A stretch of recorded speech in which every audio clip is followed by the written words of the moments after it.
Hello everyone. तो आज की वीडियो में हम पढ़ने वाले हैं जो हमारा सिलेबस है बीए थर्ड ईयर 6 सेमेस्टर का जो सब्जेक्ट है इंग्लिश लिटरेचर, उसका जो सिलेबस चल रहा है हमारा पेपर फर्स्ट का, जिसका टाइटल है Indian and new literature in English.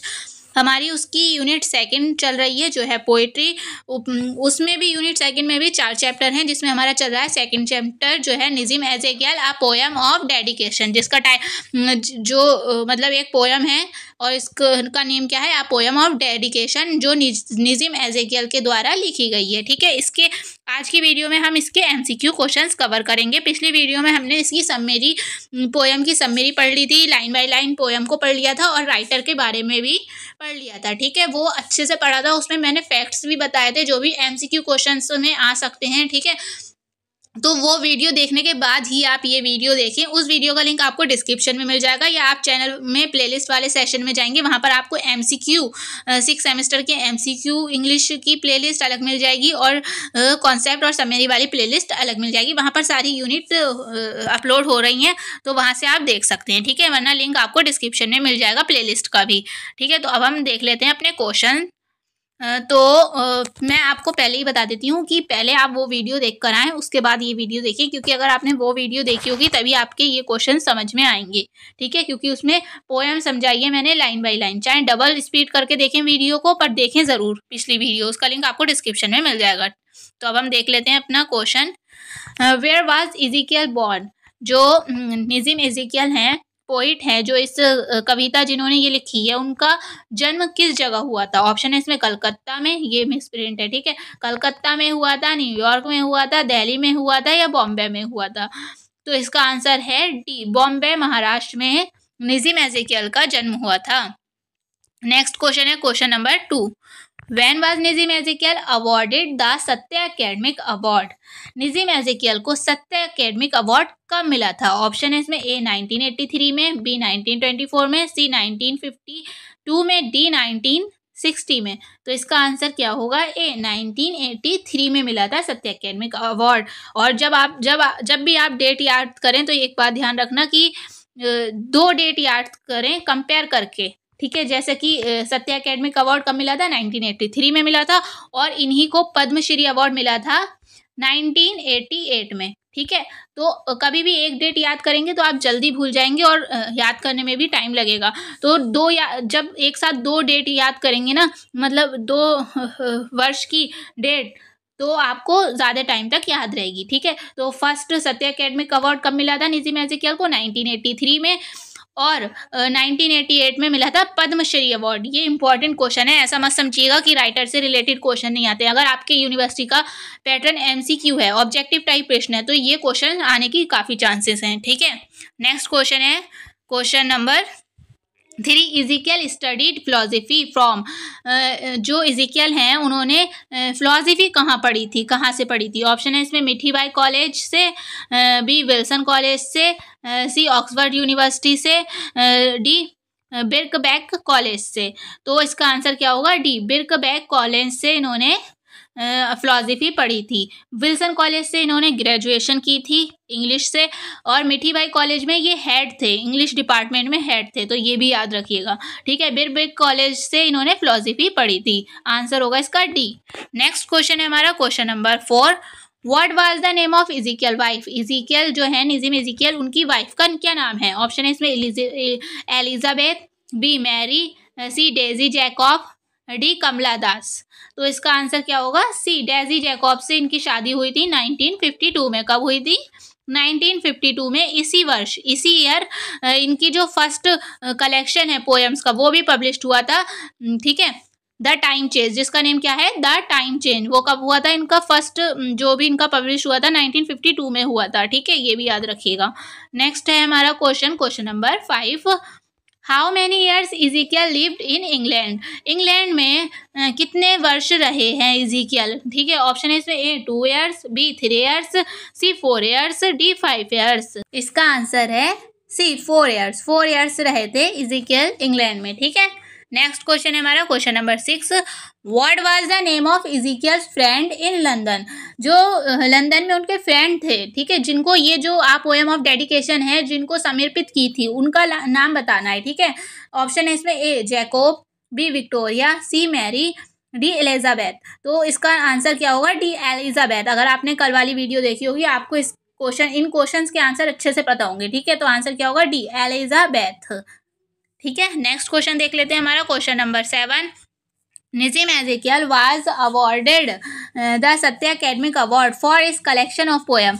जो निजिम एजिकियल हैं उन्हें सत्य अकेडमिक अवार्ड किस कलेक्शन मतलब किन कविताओं के कलेक्शन के लिए मिला था? ठीक है, सत्य अकेडमिक अवार्ड किन पोएम्स के लिए मिला था? कलेक्शन था वो पोएम्स का, किसके लिए मिला था ये बताना है इसमें। A time to change, B option है hymns to in darkness, C है latter day exams, P silent है इसमें, डी है 60 पोएम्स। तो इसका आंसर क्या होगा? सी लेटर डे एग्जाम्स के लिए इन्हें सत्य अकेडमिक अवार्ड मिला था 1983 में। ये हम पहले पढ़ चुके हैं, 1983 में मिला था। ठीक है, 7 का आंसर क्या होगा? सी। नेक्स्ट क्वेश्चन है हमारा question number 8, 60 poems is the name of a volume of poetry written by. जो 60 पोएम्स है, जो हमारी पोएम है आ पोएम ऑफ डेडिकेशन, वो इसी का पार्ट है 60 पोएम्स का। तो ये किसने लिखी है? तो इसमें ऑप्शन है A K Ramanujan, B Derrida, C Edward Said, D Nissim Ezekiel. तो इसका आंसर आपको अच्छे से पता होगा, निजिम एजिकियल है। ठीक है, 60 पोएम्स किन्होंने लिखी है, मतलब कलेक्शन है ये पोएम्स का। इसके अंदर कई पोएम्स हैं 60 पोएम्स के अंदर, और जिनमें से एक पोएम हमारी कौन सी है? A poem of dedication. ठीक है, जो हमारे सिलेबस में है। तो आंसर क्या होगा? डी निजिम एजिकियल। वैसे मैं एक बात बता दूं, कुछ यूनिवर्सिटी का सिलेबस अलग है, कुछ यूनिवर्सिटी का सिलेबस अलग है, तो अपना सिलेबस जरूर चेक कर लिएगा कि आपके सिलेबस में कौन कौन से टॉपिक हैं। ठीक है, यूपी स्टेट की सभी यूनिवर्सिटी का सिलेबस सेम नहीं है इंग्लिश लिटरेचर का। ठीक है, तो देख जरूर लीजिएगा कि आपके सिलेबस में ये टॉपिक है या नहीं है। नेक्स्ट क्वेश्चन है question number 9, to whom Ezekiel dedicated his poem a poem of dedication. जो एजिकियल हैं उन्होंने किन्हें समर्पित की थी अपनी पोएम? ठीक है, ये बताना है इसमें। A to his beloved, B to his mother, C to his father, D to his wife। तो इसका आंसर क्या होगा? A to his beloved, जिनका नाम था एलिजाबेथ, उनको समर्पित की थी इन्होंने अपनी poem a poem of dedication को। ठीक है, नेक्स्ट क्वेश्चन है हमारा question number 10, the first literary work of Nissim Ezekiel is.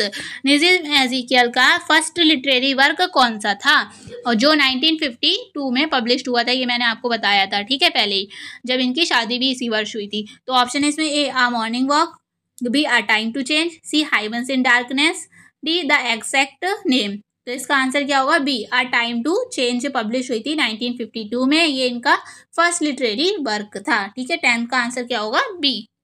Next question, question number 11, according to Ezekiel, Ezekiel के अनुसार sea is the symbol of. जो सी समुद्र जो है वो किसका सिंबल है?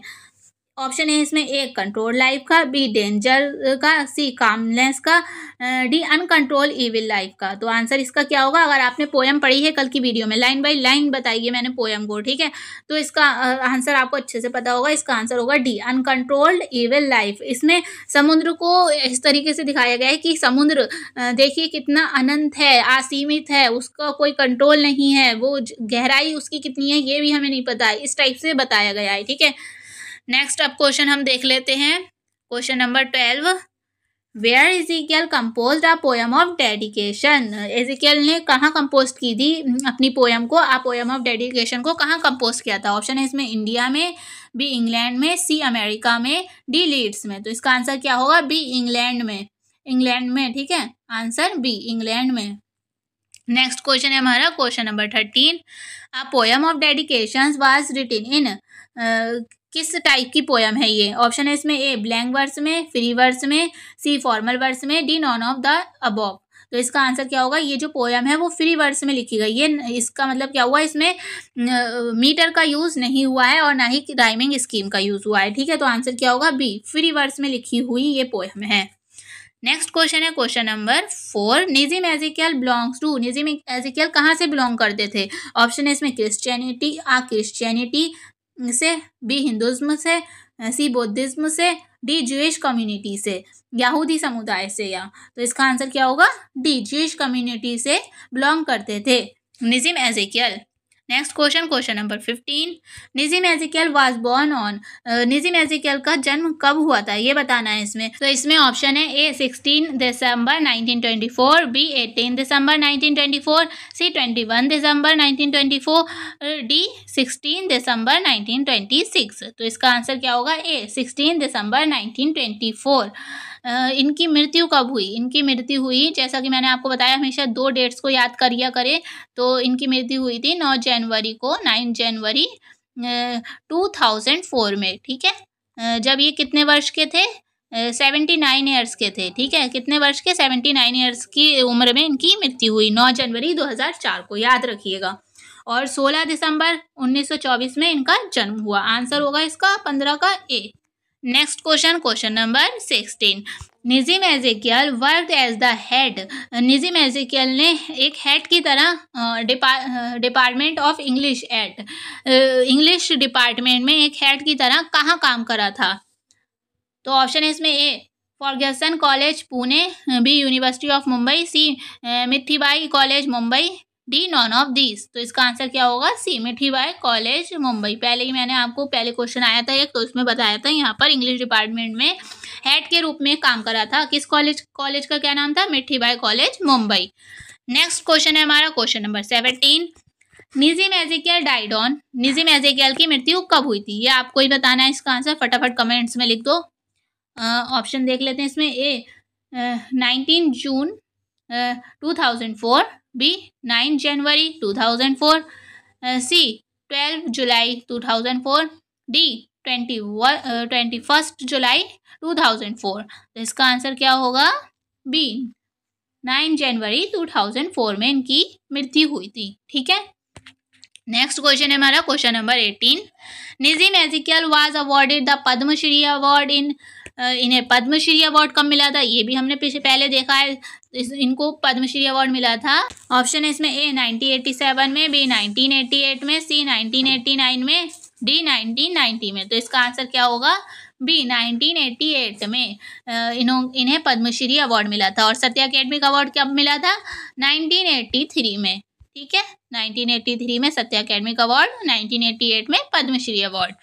नेक्स्ट क्वेश्चन है question number 19, Nissim Ezekiel is considered as, Nissim Ezekiel को किसकी तरह माना जाता है। ऑप्शन है इसमें the father of poetry, poetry के पिता के रूप में, B the father of Indian English poetry, Indian English poetry के पिता के रूप में, C the father of modern Indian English poetry, modern आधुनिक, ठीक है, भारतीय इंग्लिश पोइट्री के रूप में, के पिता के रूप में, या फिर the father of English poetry.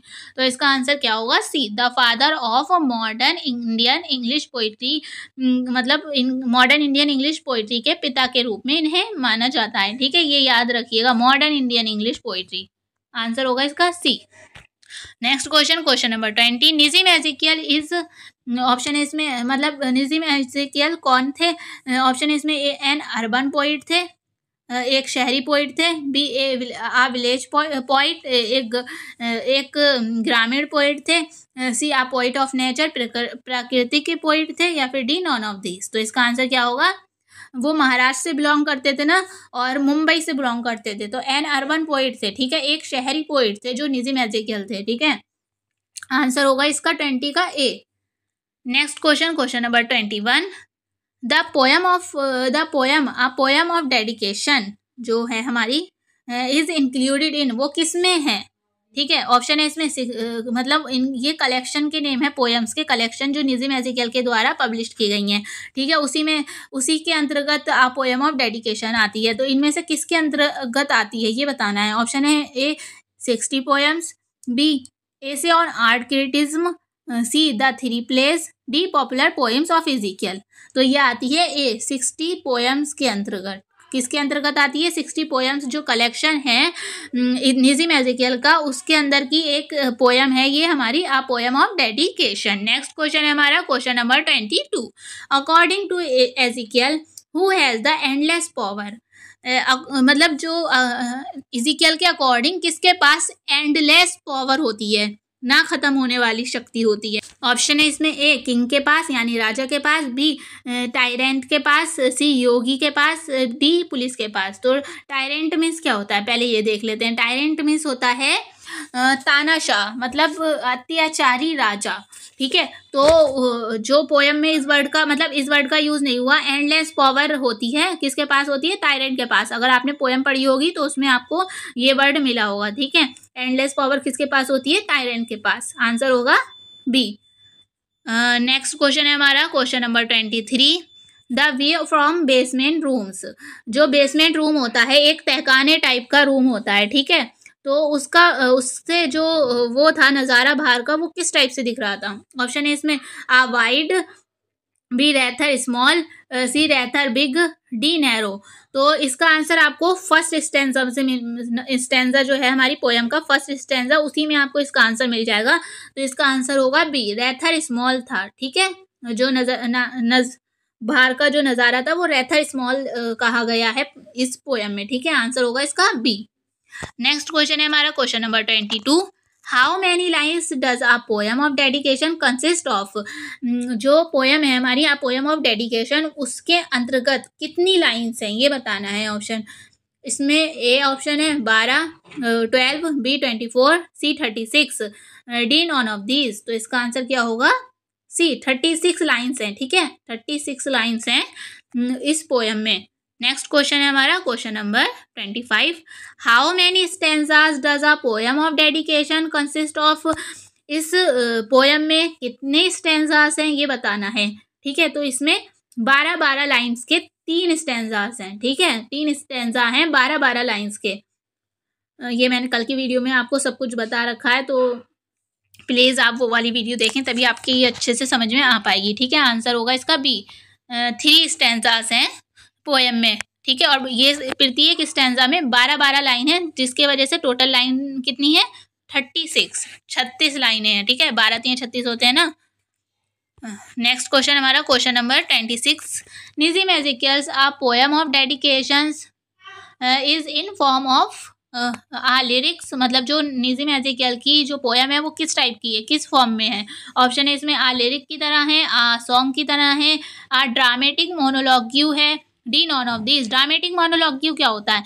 जब कोई पोइट है अकेले कमरे में बैठा है या कहीं पर भी बैठा है, वो खुद से बात कर रहा है एक ड्रामे के रूप में, ठीक है, उसको बोलते हैं मोनोलॉग्यू। मतलब खुद से बात कर रहा है, वो बड़बड़ा रहा है किसी टाइप से, ठीक है। मतलब बड़बड़ाना तो नहीं कहेंगे इसको, पर हाँ इसी टाइप से खुद से बात कर रहा है, तो उसने एक पोयम लिख दी गई है, तो उसको बोलते हैं ये एक ड्रामेटिक मोनोलॉग्यू है, ठीक है। आंसर क्या है इसका? सी।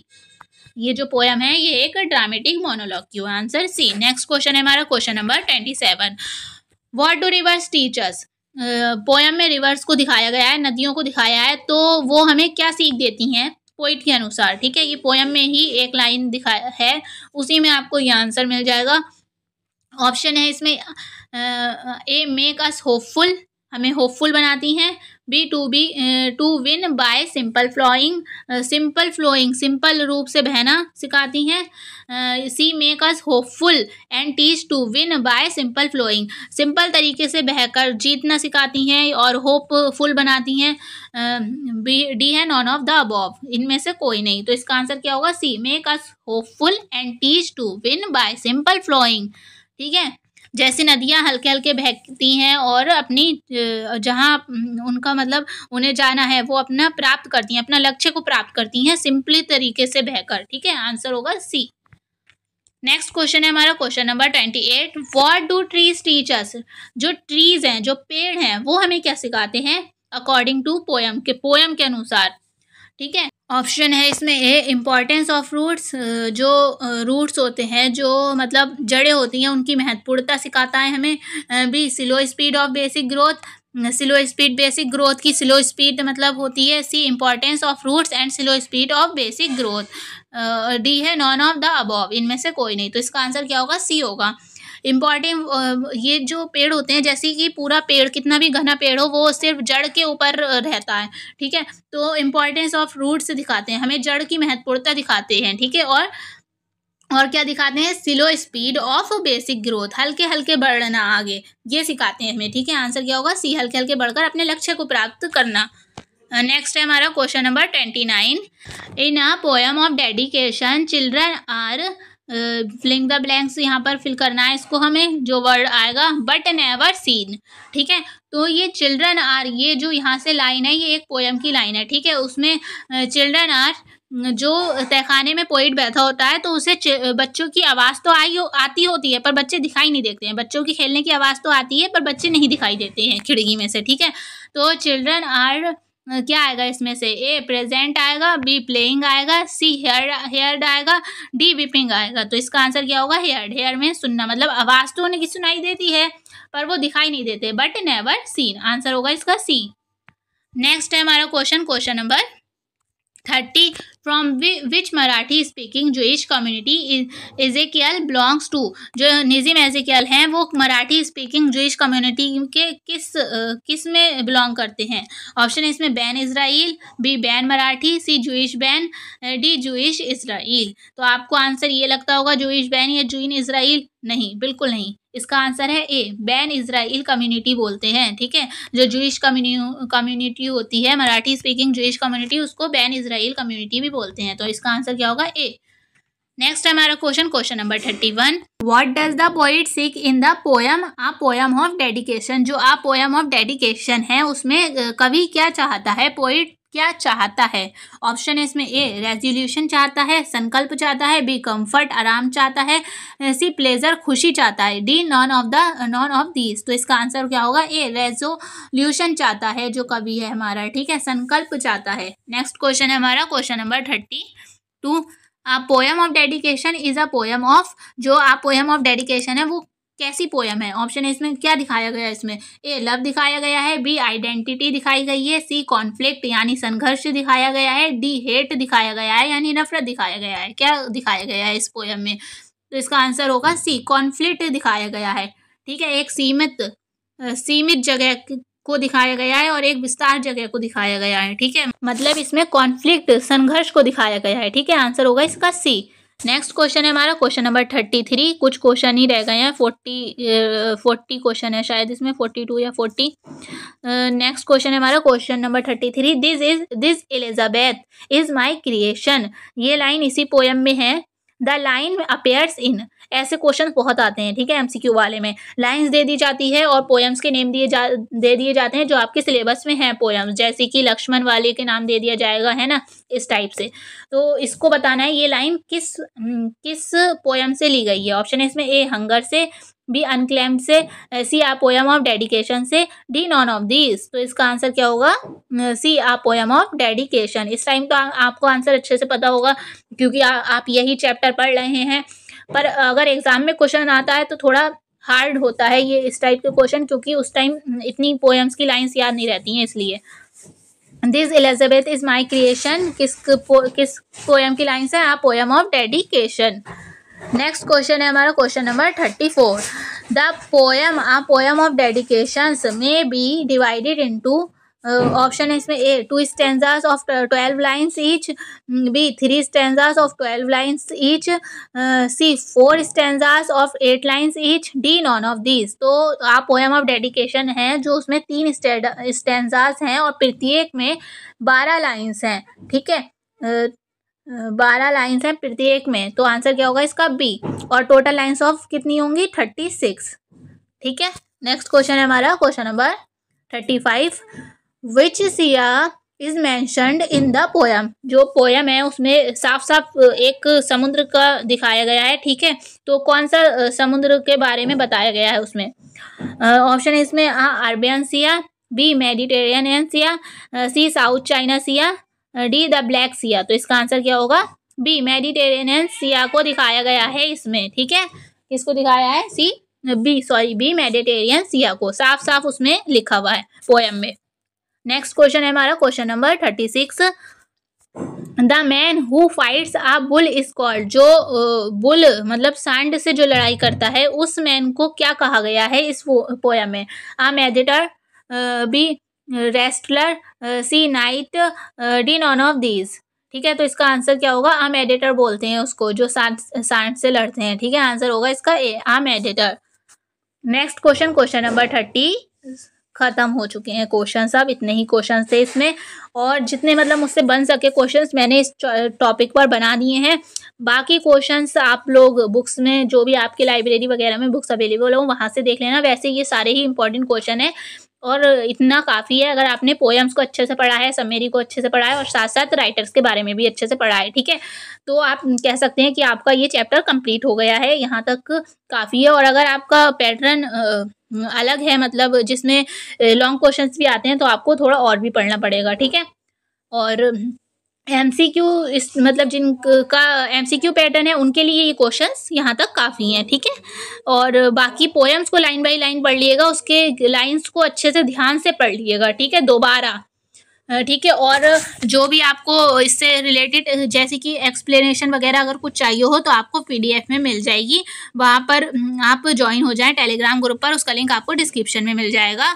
और साथ साथ ये नेम भी है, ये यहाँ से आप भी ये सर्च कर सकते हैं, आप @ लगाकर टेलीग्राम पर, यहाँ से भी आप ज्वाइन हो सकते हैं ग्रुप पर।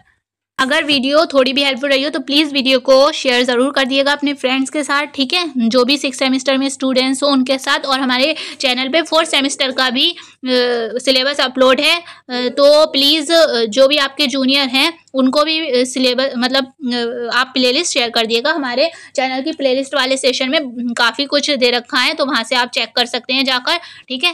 Thank you for watching.